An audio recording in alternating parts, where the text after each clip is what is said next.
Let's start with the highest ranked commitment over the weekend. Adonis Curry, top 247 cornerback, major riser in our rankings update last week. Number 42 overall prospect, number 5 corner in the country.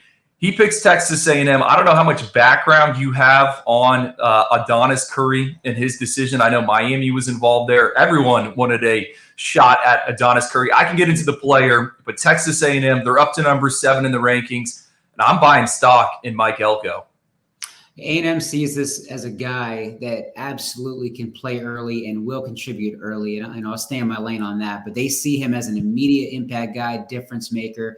And you said it, Mike Elko personally put his hands all over this one and played a major role, probably the biggest role in landing Curry. So huge win there. Jay Bateman, obviously completely involved and as the defensive coordinator got it done. Derek Miller behind the scenes, as he always does, extremely impactful with recruits. So big win, long athletic cornerback.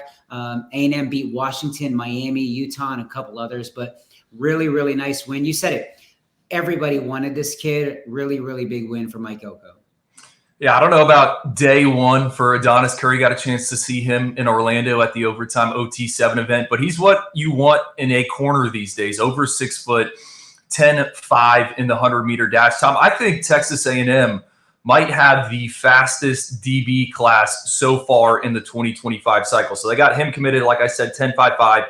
Jamar Beal-Goins out of Arizona, who we just moved up into the top 247. He's a 10.43 kid. Dejon Petaway, 10.70. And then you got Kobe Sellers, who didn't run this season, but he went 21.80 as a sophomore in the 200-meter dash. Bottom line, Next Gen, our friends, the software we use to assemble our rankings and steer us through this whole thing, they have 4 guys with a speed metric score over 95 in the class, 2 of them guys with 96. That is important. It bakes into the fact, hey, the top, over the past 10 years, what are the NFL draft picks running, especially at that defensive back position? Texas A&M, man, they are doing it, like I said. And then you look at the big boys up front. Marcus Garcia just placed at States in the discus there in Texas. They also got Landon Rink. Bottom line, I just love what Texas A&M is doing.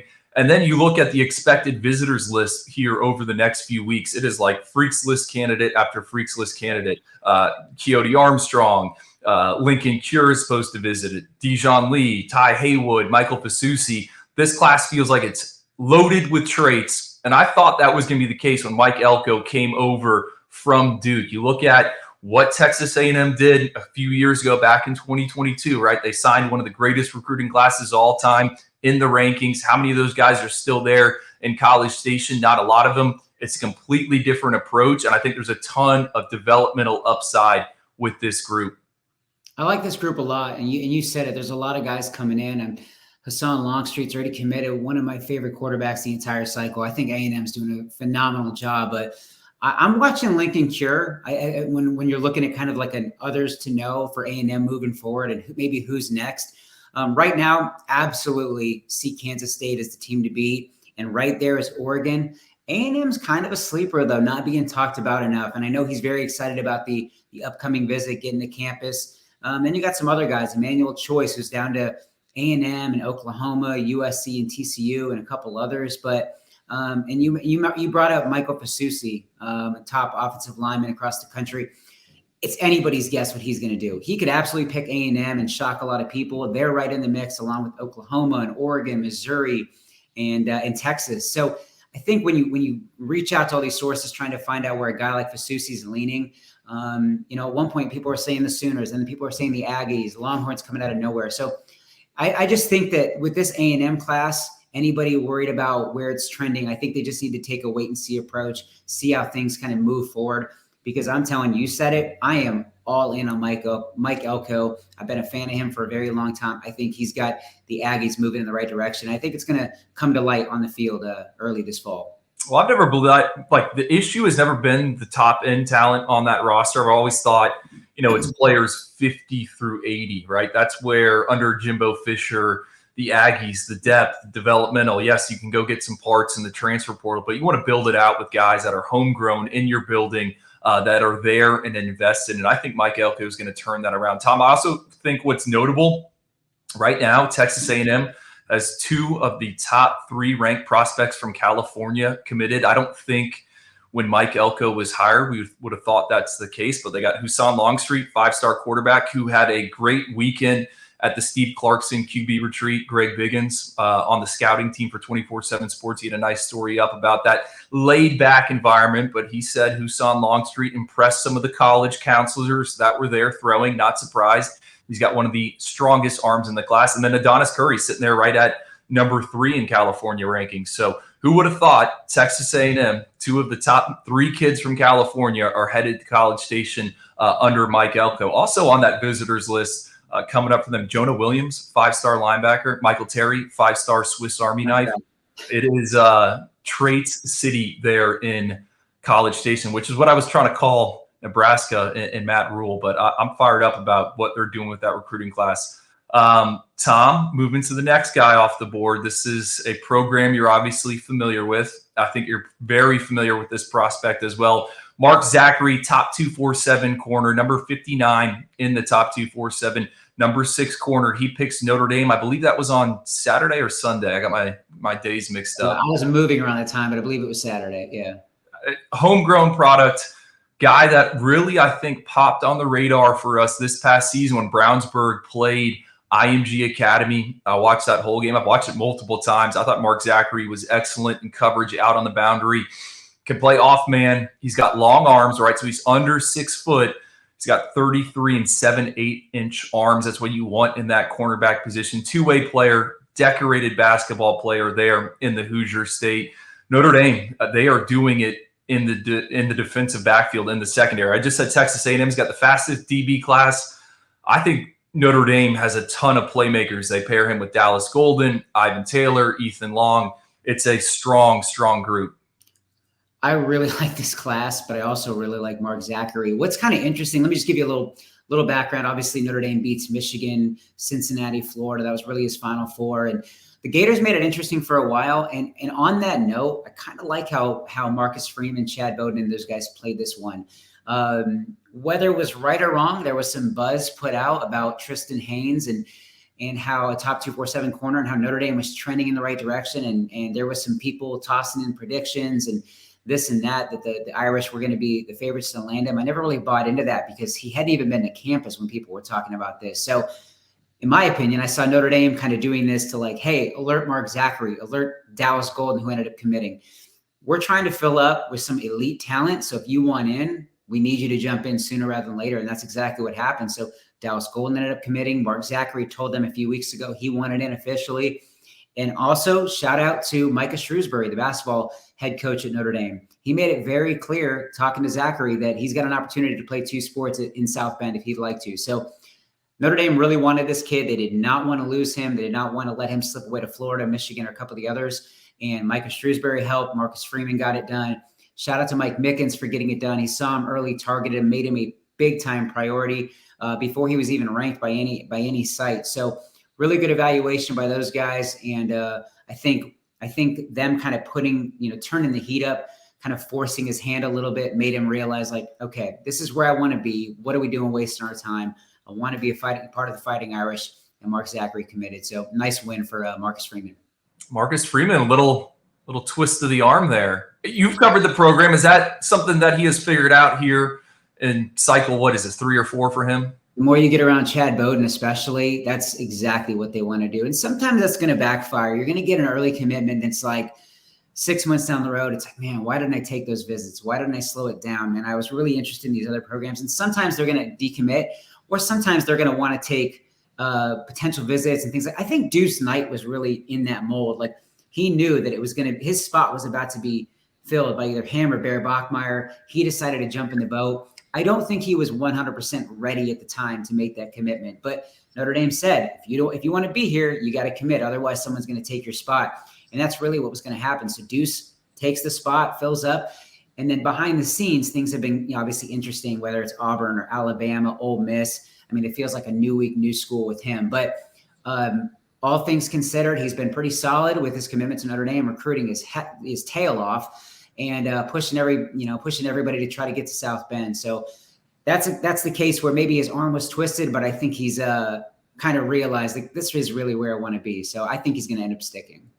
Creed Thomas, also part of that Notre Dame defensive back class. Irish, #1 in the 24/7 Sports Composite Team rankings, 21 points clear of Ohio State right now. Obviously, there's going to be a lot of movement in the recruiting rankings, I would say, over the next 2 months or so. This is normally when the jockeying, schools moving up and down the board. Tom, does Mark Zachary actually have a chance of playing basketball there in South Bend? I think the last corner that brought this up was Kool-Aid McKinstry. He did about one practice there in Tuscaloosa, and then it was just strictly football. I think this is real. Somebody reached out to me last week and made it clear, like, hey, this guy's got an opportunity to play basketball at Notre Dame. He's that talented of a player. And I don't think Notre Dame would have the football side, I don't think they would have any issues with it. So I'm not ruling out. And I think that this could be a new, I wouldn't say a new trend, but I do think that there's I like when coaches align and say, like, hey, let's not keep these guys. I mean, Drake Bowen's trying to play baseball and football, and Notre Dame's done it before. So this could be, like I said, not a new trend, but I think it's real. I don't think it's like a recruiting pitch for Zachary. I think it's genuine. Hey, Jordan Faison was playing in the lacrosse national championship on Memorial Day, and wasn't Marcus Freeman up there in the booth? He was. That guy is everywhere. I mean, that dude has a battery life that's on 100% at all times. So good for him. Faison getting the national championship, as everybody expected. Tyler Buckner leading Notre Dame to a national championship, but not exactly in lacrosse. So pretty cool for him. His story's been pretty wild, but pretty awesome. Well, let's move to UCLA. They get their quarterback over the weekend, Madden Iamalieva, brother of Nico Iamalieva, who, if you don't know the name, you will be very familiar with it after this upcoming season at Tennessee, the former 5-star recruit. I hate kind of how sometimes we pair these guys as like, oh, the younger brother, because Madden can play, right? He was my alpha dog at the overtime OT7 event a few months ago there in Orlando. I should say a few weeks ago.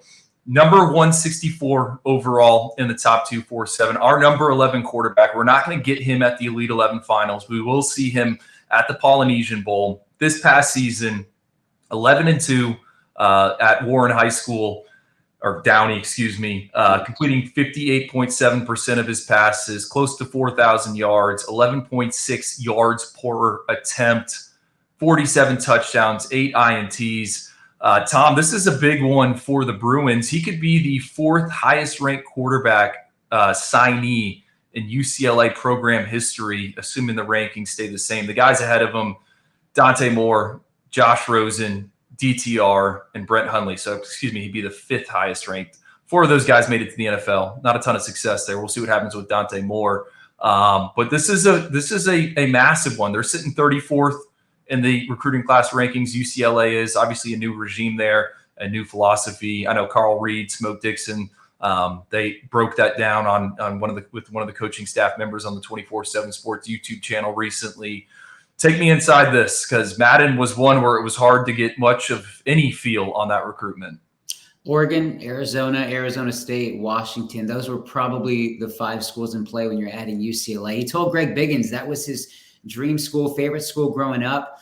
So it seems pretty cut and dry. This was one of those cases where UCLA was the team to beat early on when he was a young kid and learning how to play football. And, obviously when he realized he was going to play college ball, UCLA was probably the team to beat behind the scenes. And that's ends up playing out that way. The Bruins get it done. Deshaun Foster, heck of a win. Eric Bieniemy was the key, though. That was very clear in a great story written by Greg Biggins. And Blair Angulo has been all over this one from day one as well. So great job by our West Coast guys. Throw Brandon Huffman in there as well. But Eric Bieniemy seemed to be the difference maker, and there's a lot. Which makes a whole lot of sense because he's got a great track record of guys on the offensive side of the ball. But this is a guy that, in my opinion, I think will battle for early playing time. A lot to like there. He's gotten better every time. I've continued to see his growth. I'm really, really bummed. You mentioned it. He's not going to be at the Elite 11. I was really, really excited to see him throw it around alongside the best of the best across the country. So that was a bummer seeing him not be there. And then with UCLA at the quarterback position, I have a crystal ball pick for an Illinois kid in 2025, Colton Gamino. I definitely think UCLA is the team to beat there. Florida is also in play, and he's going to visit there and throw for the staff. But wouldn't shock me if that kid left Illinois to play for the Bruins and be on that roster as QB2 in this class. Nice, talented kid from the Midwest. But Madden's a tremendous get for UCLA. I think he's going to do a really good job behind the scenes of recruiting guys. He's a popular name. Nice get for UCLA. UCLA hasn't signed a top 25 ranked recruiting class since 2018. That's back in the year of DTR. Like I said, 34th in the rankings right now. What stands out to me, 5 players from the state of California committed. They only signed 4 in-state prospects in the 2024 cycle. To me, Madden is kind of like Nico, not as big, but they throw it very similarly in terms of changing the arm angles, that upper body whip, as I would call it. Quick twitch athlete, calm and collective in the pocket. He can beat you with his legs, but he wants to stay and win with his arm. We'll see what he looks like here as a senior. But like I said, number 164 overall, number 11 quarterback in the top 247. Big pickup for UCLA. Interesting you brought up that they might take 2 quarterbacks. I was reading something this morning. I don't know if it was a message board post, but fans were going back and forth on whether or not schools should take 2 high school quarterbacks. I think you should. In this era of player movement, how many arms just are so ready to bounce and move somewhere else? I mean, get as many quarterbacks as you can in the building.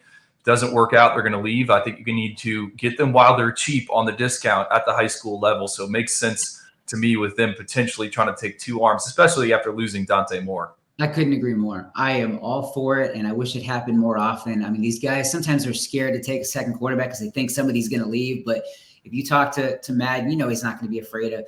He's not going to be scared of Colton Gamino coming in. He may not even know Colton is at this point. And knowing Colton Gamino well, like I do, he's not afraid of anybody. He's not afraid to go compete, and he knows that anywhere he goes, it's very likely going to be a kid that's higher ranked and higher recruited with more offers. So again, he's got the right mentality for it. So excited for UCLA, excited for the direction. And if we can touch on it real quickly, they are far from done. UCLA's got a lot of positive things. I really like what the staff is doing on the trail. They're battling Washington for top 247 linebacker Zadrius Rainey-Sale. They're making a push there. You got top 247 edge Hayden Lowe, who's strongly considering UCLA and Miami and Oregon, Texas, and a few others. But Landon McComber out of Bishop Gorman, 3-star linebacker, very much considering UCLA. And then 2 others, Dimitri Manning, a very coveted offensive lineman, and Epi Satanale, I hope I didn't butcher that last name, 3-star edge who's considering UCLA, Arizona, Cal, a lot of West Coast schools. So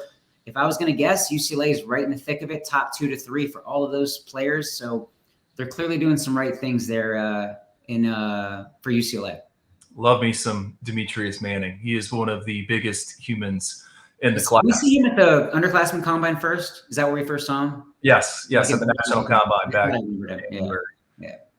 Like measurements off the charts, green numbers across the board with Demetrius Manning. Okay, final commit from Memorial Day weekend. And this is probably the only space that is going to discuss this one, but I was fired up. I think you texted in the 24/7 Sports group chat late Monday evening, hey, Keyshawn Henderson is going to commit to Houston as a quarterback. And I just replied, love that.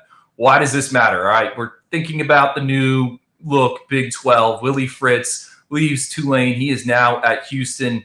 Keyshawn Henderson, our number 1 ranked athlete in the class of 2026. Yes, he is listed and graded out as an athlete. He picks the Cougars on Monday night. Houston likes him at quarterback. I can see it. I went back into my write-up on him. Literally, the sentence says, I'm assuming most don't see quarterback, but I can kind of see it. This is a kid who plays 7-on-7 wearing a Davy Crockett hat, and he normally plays wide receiver and safety. A lot of other schools want him at a skill position. I believe Houston and Baylor were the only ones that liked him at quarterback. I think this is exciting. When we talk about that new look Big 12, Fritz and that staff, what they were able to do with Michael Pratt there at Tulane, who was a 7th-round pick by the Green Bay Packers, obviously led the Green Wave to a ton of success the past couple of years. Houston circled Keelan Russell early once they took over there, and then the focus in 2026 with Keyshawn Henderson, who's a dynamic athlete that can play that quarterback position. I love this pickup. I get fired up. I get excited about it just because, he's someone that could have a ton of success and win games in that conference. I am right there with you. I might be this kid's biggest fan, and I don't know how it's going to work out at quarterback, but this kid is just one of those guys that is going to help your team, help your program, be successful all across the board. And I don't care what position. I am all in and buying stock that this kid will play at the NFL level and just be tremendous, whatever he decides to do. I love him. And I've told him this for months. The first time I watched him play safety, I'm like, you are an NFL safety. You're one of the closest things I've seen to Kyle Hamilton in terms of just being so instinctive, so rangy, his ability to run. He sees things happen before they do. And I love that about him, which also translates to the quarterback position. And I've told him, freaky upside at the quarterback position. He just needs to be polished, cleaned up a little bit. So I absolutely see why Houston is all in, pushing for him. Same with Baylor, although they finished runner-up in this one. But there's just a kid that you buy so much stock in, and just great kid, great family, a lot of positive people around him. So much to like here. I am all in, man. Keyshawn Henderson, he is going to be, in some capacity, what position he's going to be a star. Yeah. Assuming he sticks, he'd be the second highest ranked signee ever for the Cougars, behind Ed Oliver, who has had a ton of success. I mean, we got a ways to go here. Yeah. But I think Fritz and his staff did a great job of identifying an in-state talent, selling them on a vision, which Mike Roach at 24/7 Sports has written about if you want to check out that story, and then executing. And you're right, Tom. You know, he's got a galloping stride. I think he can make explosive cuts in the open field as a runner. I also think he can do it in the pocket as he gets away from pressure. Not the most consistent with his mechanics, needs to greatly improve in that category. But if you want a guy that, you know, is going to take risks and is going to win you some games, now he might also lose you some games, I think Keyshawn Henderson is certainly that. And we addressed this, I think, when we came out with that full expanded top 247 for the class of 2026, kind of waiting for the Texas quarterbacks to emerge. Where are those guys in the Lone Star State? I'm not saying Keyshawn Henderson is QB1 in Texas, but I do think he is one of the more polarizing options at that position. Watch out for Houston. That's all I'm saying. They only got a few kids committed right now in the 2025 cycle. 2026 class ranks number 11 with Keyshawn Henderson. I mean, they just got him in the boat. But this, to me, was a sign of what could be to come there for Fritz and his staff at Houston. And one thing about that is there's zero, unless I'm missing something, there is zero reason for him to commit early to Houston. Like, he's not going to be pressured, like your spot's going to be gone.